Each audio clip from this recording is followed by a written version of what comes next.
अध्याय 13 श्री गुरूंचे कारंजा नगराभिगमन आणि विप्रोदर व्यथा निवारण.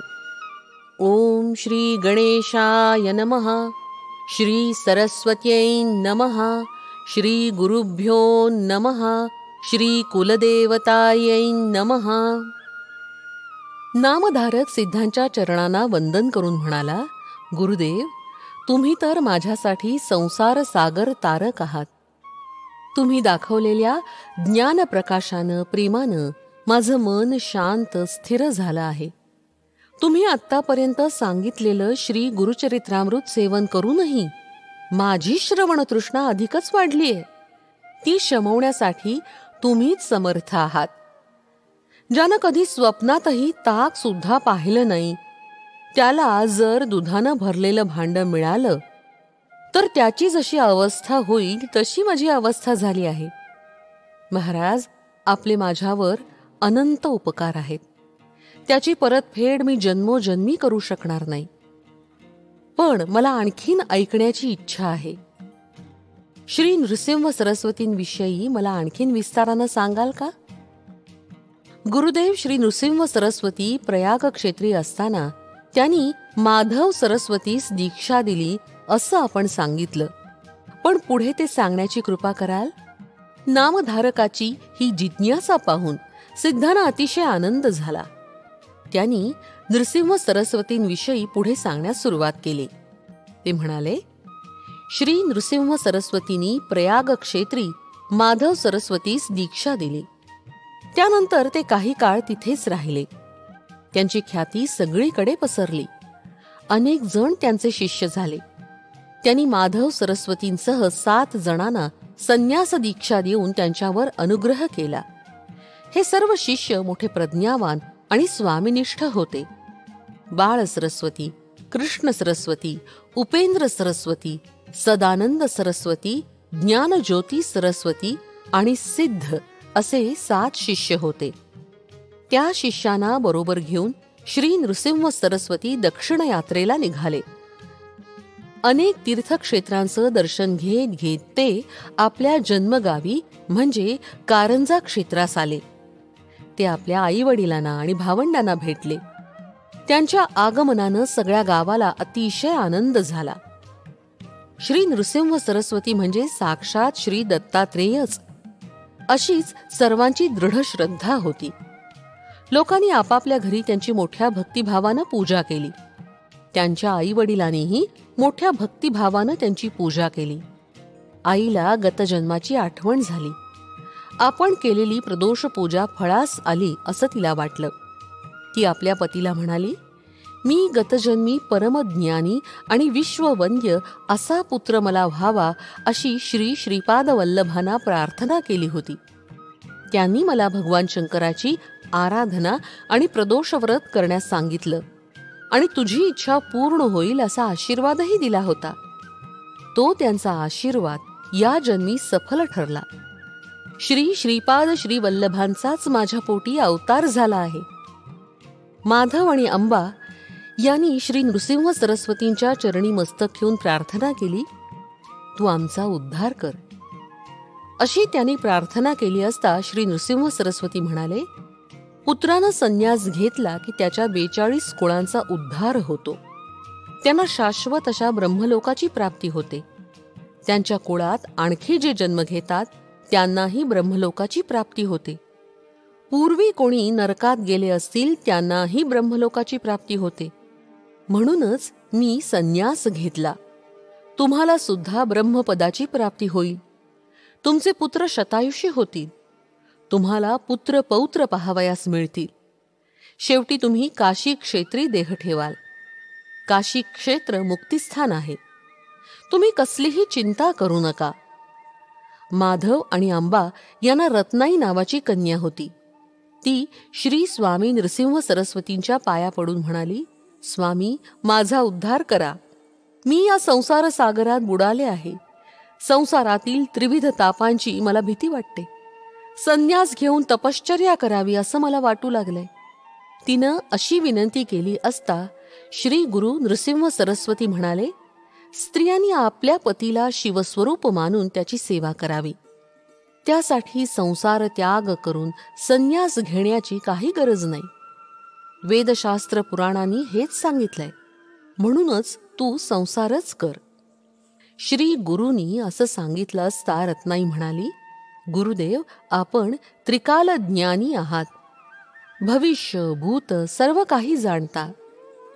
म्हणून माझं प्रारब्ध काय आहे ते मला सविस्तर सांगण्याची कृपा करावी. रत्नाईनं अशी विनवणी केली असता श्री गुरु म्हणाले, तुला तपश्चर्या करायची असली तरी तुझं संचित पाप खूप मोठं आहे आणि ते तुला भोगावंच लागणार आहे. तू पूर्वजन्मी एका गायीला लाथ मारली होतीस. तू शेजारच्या पती पत्नींमध्ये भांडण लावून दिलंस. या पापकर्मामुळे तुझ्या सर्वांगाला कुष्ठरोग होईल. तुझा पती तुझा त्याग करून तपश्चर्येला जाईल. तुझं सर्वांग कुष्ठरोगानं नासेल. मग तुला माझं दर्शन पुन्हा घडेल. मग तू दक्षिणेकडे भीमा अमरजा संगमावरील गाणगापूर क्षेत्री जा. त्या संगमाला पापविनाशी तीर्थ असं म्हणतात.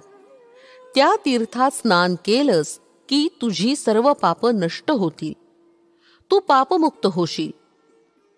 रत्नाईला असा उपदेश करून श्री गुरु आपल्या शिष्यांसह दक्षिणेकडील त्र्यंबकेश्वर क्षेत्री गेले.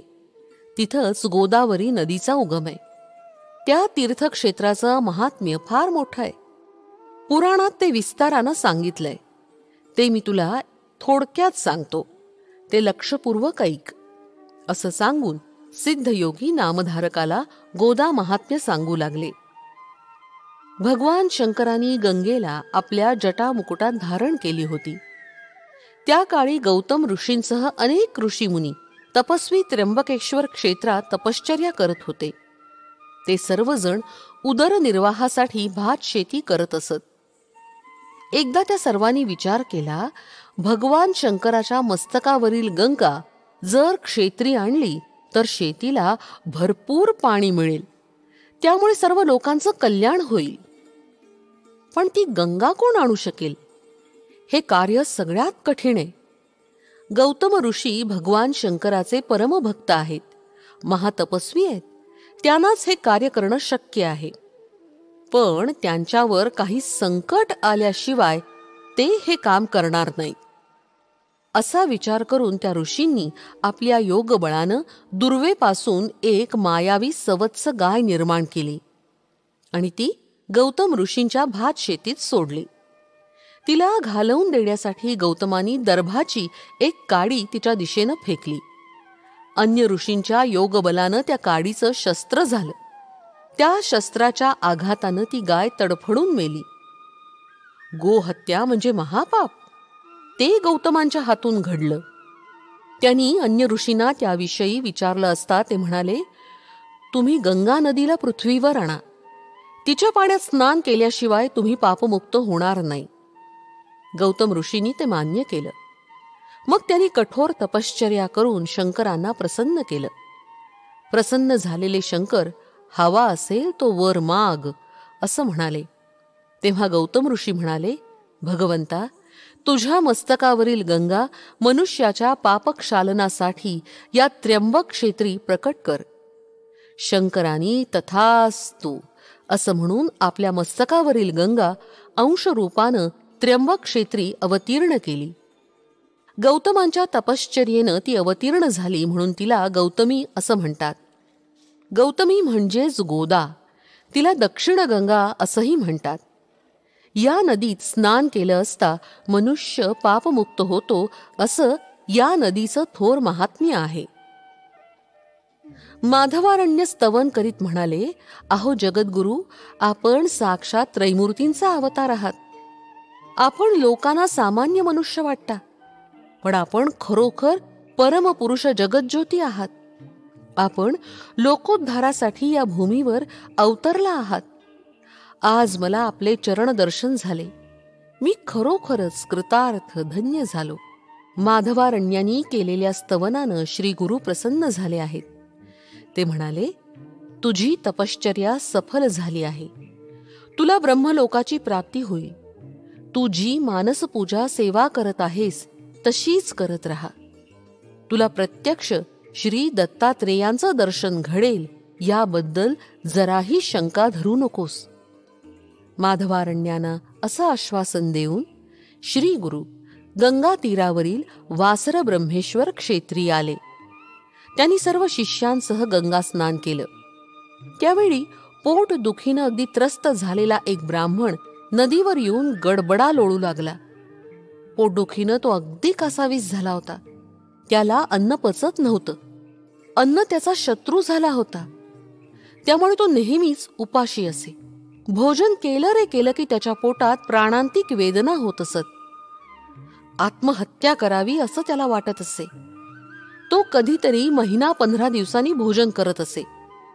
आदल्या दिवशी महानवमीला त्यानं मिष्टान्न भोजन केलं होतं. त्याला असह्य वेदना होत होत्या.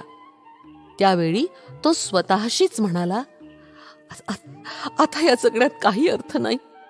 या वेदना सोसण्यापेक्षा गंगेत जीव द्यावा. अन्न हा प्राण, अन्न हे जीवन असं म्हणतात, पण अन्नच माझं वैरी झालंय.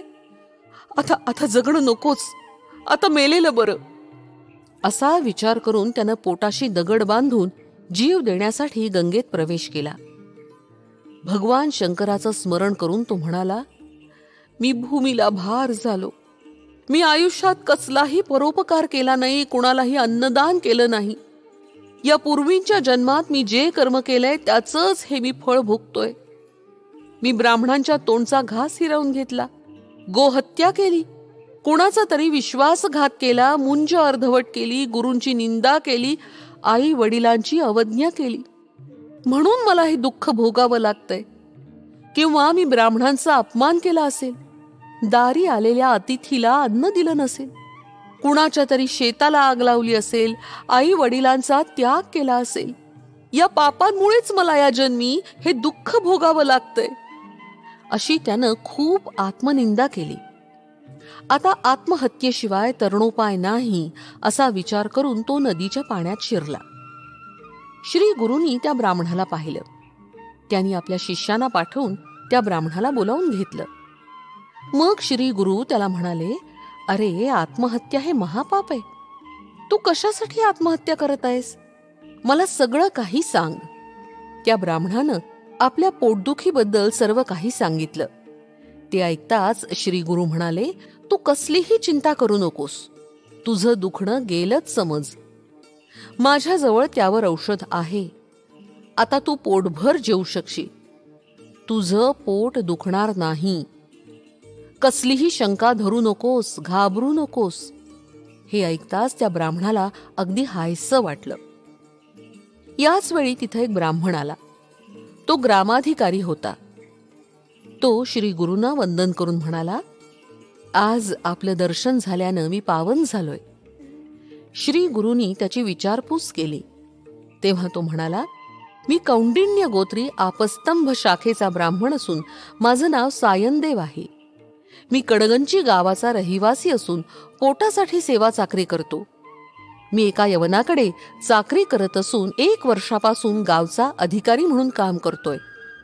आज आपलं दर्शन झालं, मी धन्य झालो. आपणच या विश्वाचे तारक आहात. आज आपल्या दर्शनानं माझे जन्मजन्मांतरीचे पाप नाहीसे झाले. ज्याच्यावर आपला अनुग्रह होतो तो हा संसार सागर तरून जातो. गंगा मनुष्याचे पाप नाहीसे करते. चंद्र ताप नाहीसा करतो. कल्पवृक्ष दारिद्र्य नाहीसं करतो. परंतु एका सद्गुरूंच्या दर्शनानं या तिन्ही गोष्टी नाहीशा होतात. सायनदेवानं असं स्तवन केलं असता श्री गुरु प्रसन्न झाले. ते म्हणाले, सायनदेवा, हा ब्राह्मण पोट दुखीनं अगदी बेजार झालाय. तो आत्महत्या करायला निघाला होता, पण मी त्याला थांबवलंय. त्याला खूप भूक लागलीय. त्याला तुझ्या घरी ने आणि त्याला उत्तम भोजन दे. त्यावर सायनदेव म्हणाला, महाराज, मी याला भोजन दिलं आणि याचे प्राण गेले तर मला ब्रह्महत्येचं पाप लागेल. श्री गुरु म्हणाले, तसं काही होणार नाही. तू चिंता करू नकोस. मी सांगेन तसं कर. ते अन्न खाल्ल्यानंच हा व्याधीमुक्त होईल. सायनदेव म्हणाले, स्वामी महाराज, आज तुम्ही माझ्या घरी भोजन करावं अशी माझी फार इच्छा आहे. श्री गुरूंनी ते आनंदानं मान्य केलं. मग सायनदेव आपल्या घरी गेला. पोटदुखी असलेला तो ब्राह्मणही त्याच्याबरोबर गेला. सिद्धयोगी नामधारकाला म्हणाले, नामधारका, त्याच वेळी आम्हीही तिथंच होतो. श्री गुरु भिक्षेसाठी म्हणून निघाले. ते कबूल केल्याप्रमाणे आपल्या शिष्यांसह सायनदेवाच्या घरी गेले. सायनदेवाला आणि त्याच्या पत्नीला अतिशय आनंद झाला. त्यांनी श्री गुरूंचं स्वागत करून त्यांची यथासांग षोडोपचारे पूजा केली. त्यांच्याबरोबर आलेल्या सर्व शिष्यांनाही वंदन केलं. त्यांच्या भक्तिभावानं प्रसन्न झालेल्या श्री गुरूंनी सायनदेवांना आशीर्वाद दिला. तुम्हाला उत्तम दीर्घायुषी संतती प्राप्त होईल. तुमच्या वंशाची वृद्धी होईल. तुमच्या वंशात गुरुभक्तीची परंपरा कायम राहील. या वरदानानं सायनदेवास आणि त्याची पत्नी जावई यांना अतिशय आनंद झाला. त्यांनी श्री गुरूंना, त्यांच्या सर्व शिष्यांना आणि त्या पोटदुखी असलेल्या ब्राह्मणाला सुग्रास भोजन दिलं. श्री गुरूंच्या आज्ञेनं तो व्याधीग्रस्त ब्राह्मणही पोटभर जेवला आणि श्री गुरूंच्या कृपाशीर्वादानं त्याच क्षणी व्याधीमुक्त झाला. ते पाहून सर्वांना मोठं आश्चर्य वाटलं. सिद्धयोगी नामधारकाला म्हणाले, नामधारका, सूर्योदय झाला असता अंधार शिल्लक राहील का? श्री गुरु दत्तात्रेयांची कृपा झाली असता मनुष्याचे पाप, ताप, दैन्य, दुःख राहीलच कसं? श्री गुरुकृपा झाली असता मनुष्याचे जन्मजन्मांतरीचे सर्व दोष नाहीसे होतात. ग्रंथकार सरस्वती गंगाधर श्री गुरुचरित्र विस्तारानं सांगत आहेत. ज्याला आपले कल्याण व्हावे असं वाटतं त्यानं ते श्रद्धापूर्वक एकाग्र चित्तानं श्रवण करावं. जे कोणी हे श्री गुरुचरित्र भक्तिभावानं श्रवण करतील त्यांना कोणतंही दुःख भोगावं लागणार नाही. त्यांना सर्व सुखांची प्राप्ती होईल, हे त्रिवार सत्य. अशा रीतीनं श्री गुरुचरित्रामृतातील श्री गुरूंचं कारंजा नगराभिगमन आणि विप्रोदर व्यथा निवारण नावाचा अध्याय 13 समाप्त. श्री गुरुदत्तात्रेयार्पणमस्तु.